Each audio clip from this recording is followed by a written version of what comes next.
এটা হলো আমার অ্যাজেলিয়া গাছ। প্রচুর ফুল ফুটেছিল, কিন্তু সেই সময় আমি খুব একটা ছবি ভিডিও করতে পারিনি। মানে ওদেরকে দেখতে দেখতেই আমার সময় কেটে যাচ্ছিল, আর ক্যামেরা করার কথা মনে ছিল না। এখানে যেরকম দেখবেন যে একটা ফুল পড়ে গেছে, কি সুন্দর দেখুন, অপূর্ব।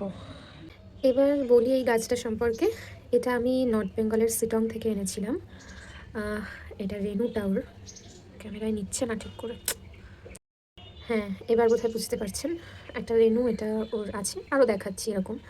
তো এটা আমি শিটং থেকে নিয়ে এসেছিলাম। এই গাছটা এখানেও নার্সারিতে পাওয়া যায়, তবে শিটং থেকে আনা একদম ওখানকার গাছই নিয়ে এসেছিলাম। তো ওটার একে পরিচর্যার জন্য কিছু কিছু নিয়ম ফলো করতে হয়েছিল আমাকে, সেগুলো আপনাদের শেয়ার করব। আপনারাও যদি কখনো অ্যাজেলিয়া লাগিয়ে থাকেন তাহলে এই কাজগুলো করে থাকবেন। ওর মাটিটা দেখলে আপনারা বুঝতে পারছেন যে এটা একটু অন্যরকম। এটা অ্যাকচুয়ালি মাটি নয়। এখানে নারকেলের যে কোকোপিট আপনারা লাগাতে পারেন, বা নারকেলের যে, আমি তো সেই ছোবড়ার ওই গুঁড়োগুলোই দিয়েছি। এবং এটা কোনোটাই মাটি নয়, একটুও মাটি এখানে ইউজ করা হয়নি, পুরোটাই পাতা পচিয়ে একটা সয়েলের মতন তৈরি করে তার উপরে এই গাছটাকে বসানো হয়েছে।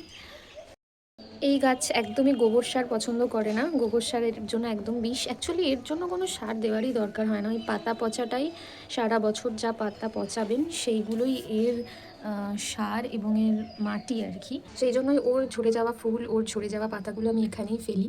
আর কিভাবে পচাবেন সেটাও আপনাদের বলে দেব। সমস্ত শুকনো পাতাকে একটা বস্তায় রাখবেন, এবং বা আপনার কোনো কন্টেনারে রাখতে পারেন, কোনো বালতিতে, কিন্তু ঢাকা দিয়ে রাখবেন, রোদ্দুরে রাখবেন, এবং সেখানে দুদিন অন্তর জল দেবেন।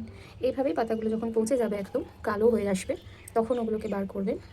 বার করে রোদ্দুরে শুকিয়ে সেটাকে হাত দিয়ে গুঁড়ো করবেন।